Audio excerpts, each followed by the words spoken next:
jozkintza kasualitatez aurkitu zuen, ordutik bere bizitzaren aria da.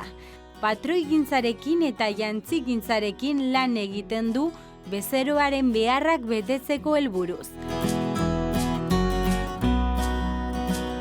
ILK proiektuak irudi korporatiboa, marka pertsonalak eta lan artistiko eta kulturalak lantzen ditu.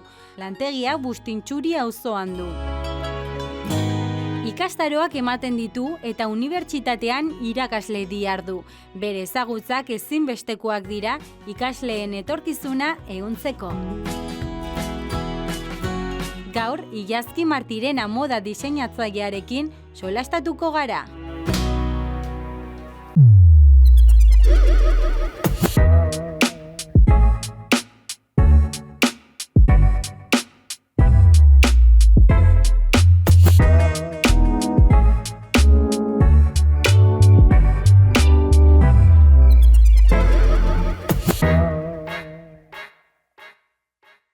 Kaixo, Ilazki, zer moduz? Bai, kaixo, sondo, gogoekin.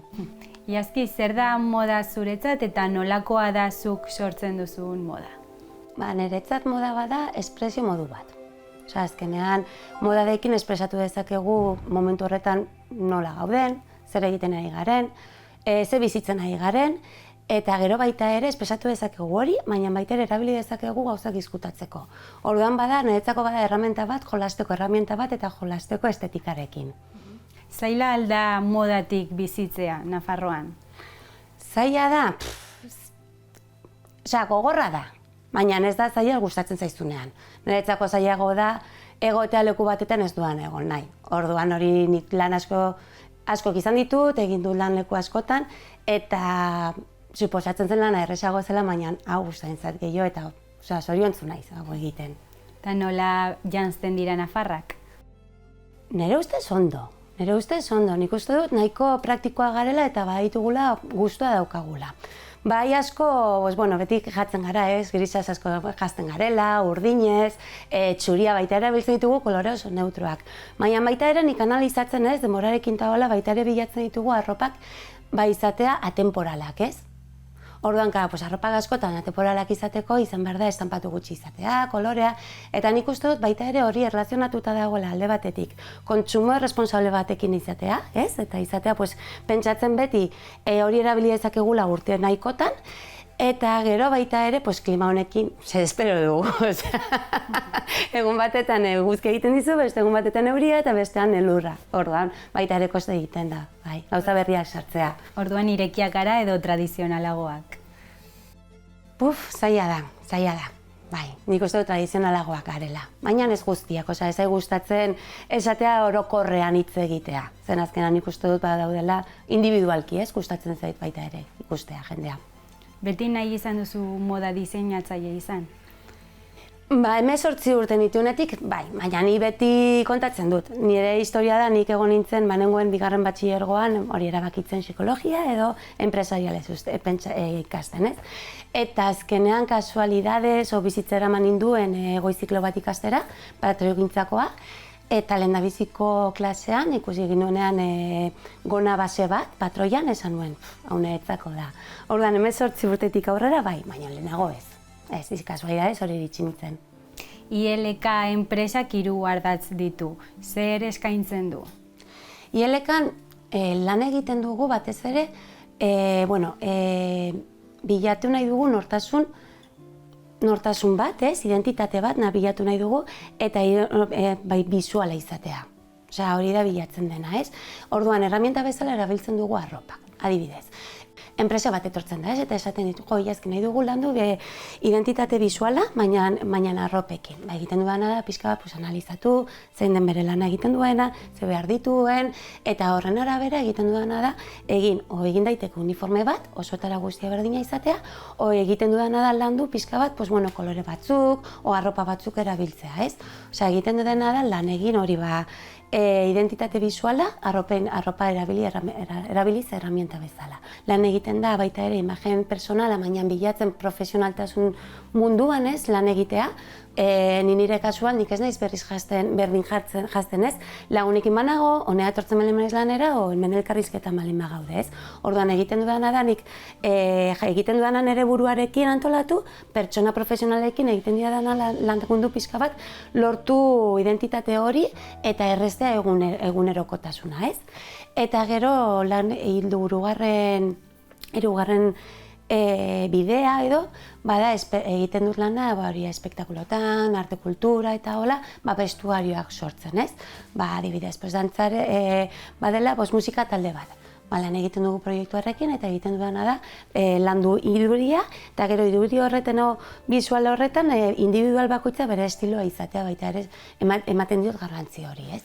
Nola egiten duzu bezeroaren beharrak ezagutzeko? Normalen egiten dugu kafe bat hartu, elkar ezagutu eta ikusi, ondora ematen garen ala ez.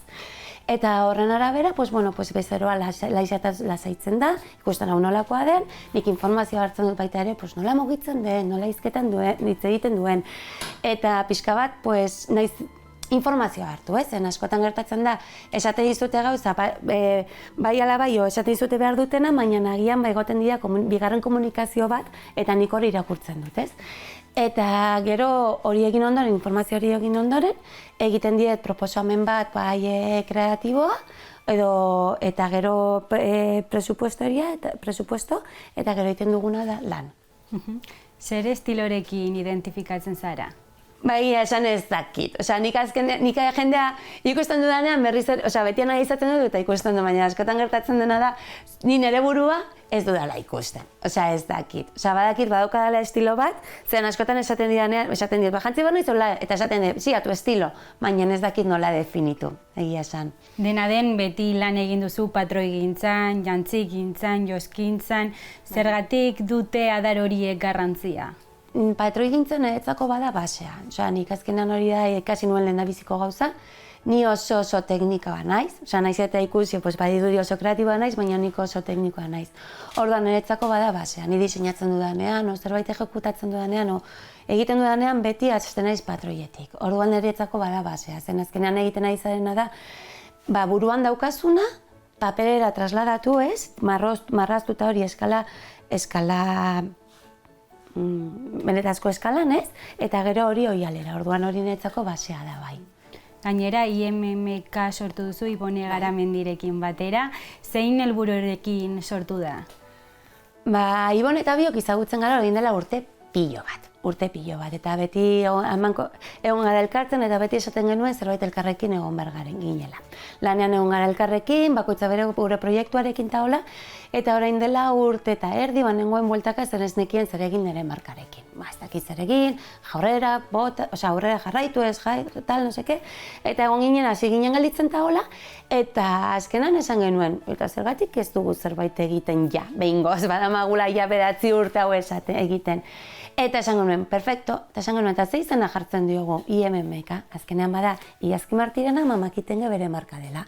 Orduan egin duguna da fusionatu, bion ezagutzak, bion esperientzia oso antzekoak direnak, eta egin duguna da sortu IMMK. IMMK bada marka bat praktiko, polita, eta gu nahi duguna da ondo pasa. Sortu, gure lana egin, baina batez ere ondo pasa. Nola adieraz daiteke nortasuna marka edo arropa batean? Nola adiez lan egiten, egin behar dena da analisis bat, bai. Azkenean ez da norbaitek esaten dizuna, o tendentziak esaten dizuna eta hori, batez ere egin behar dena analisis bat nor naizen, a nivel laborala, nor naizen ze behar ditudan eta horren arabera lan egin. Eta nola jakin dezakezun, nola lortu dezakezun, mozorratuta sentitzen ez bazara. Hori da lortu duzula zure nortasuna, mozorratuta ez sentitzea. Bai laguntzea nik ikusten dut arropaketa badela garrantzitsua lan egiteko eta zure helburuak lortzeko, baina mozorratu gabe, zure identitatea galdu gabe. Eta nola adieraz daitezke emozioak arroparen bitartez? Adierazi daitezke eta neutralizatu daitezke baita ere. Hauek dira, nire bere egunean ikasi nuen asesoria imagen, orduan, baitut ikaskuntza batzuk, eta gero baita ere badaukat esperientzia pilo bat, jendea jantzen, arropak egiten eta hola, eta orduan bada informazioa, horrek ematen dizu esperientziak orduan. Arropak lagundu alzaitu emozioak transmititzen, baina jakin behar duzuna da, kolorea proposak aukeratu, korta proposak aukeratu, volumena proposak eta oigala proposak. Eta hori oigalau faktorea hartu eta koktel bat egin eta lortzen da. Baina, potentziatu daitezke eta baita ere neutralizatu. Zenbateraino definitzen du arropak pertsona bat? Nik uste dut ez duela definitzen. Laguntzen du informazio bat adierazten, baina ez du zergatik definitu behar. Adibidez, nik asko jolasten dut arroparekin, baina nik egun batetan imaginazazu hartzen duela eta jazten naiz pin-up. Horrek ez nahu definitzen, ni momentu horretan jolastiko gogoak nituen, eta estilo hori hartu dut.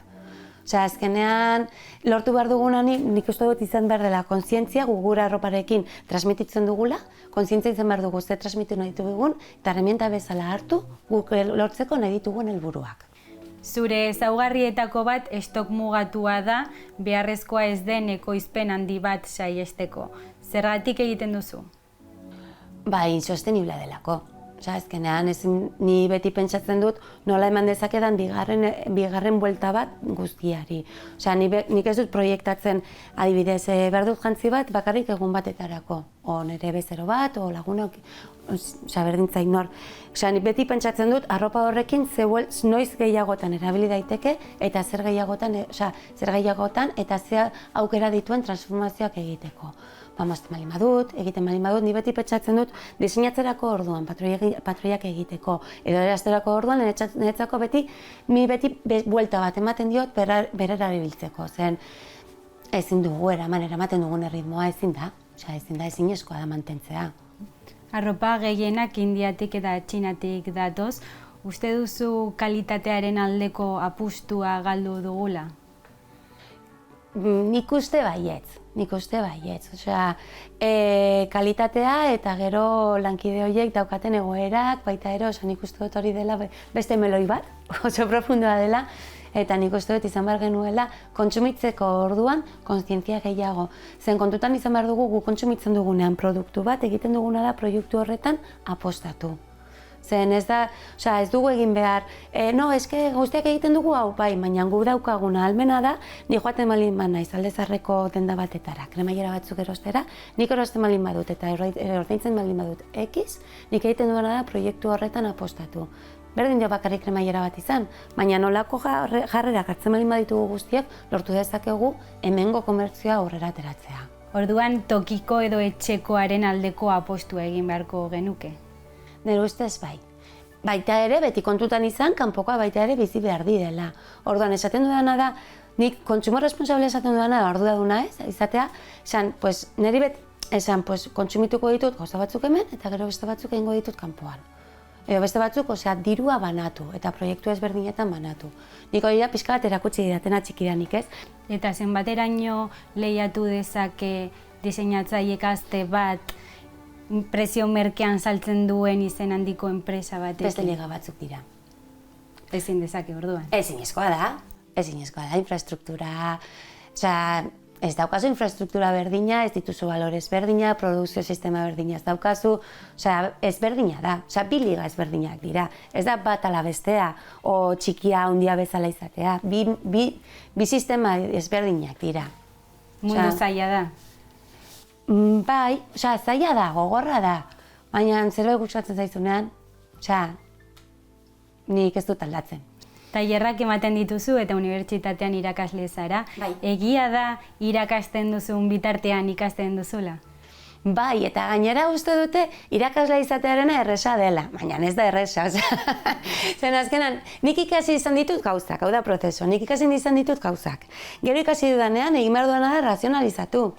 Zergatik egiten dudan hau, eta gero hitzak bilatu eta ikasleari kontatu.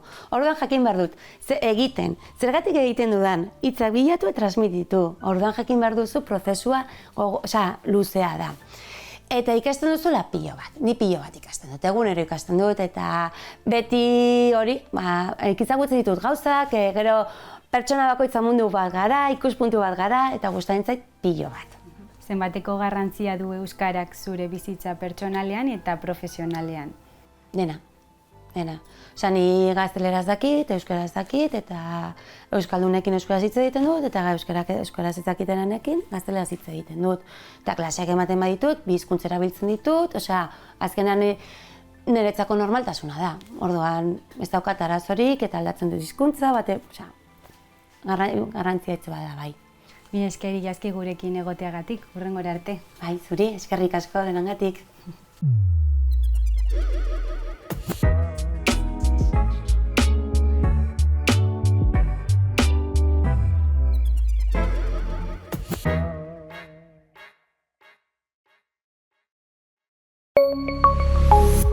Gobierno de Navarra. Nafarroako gobernua.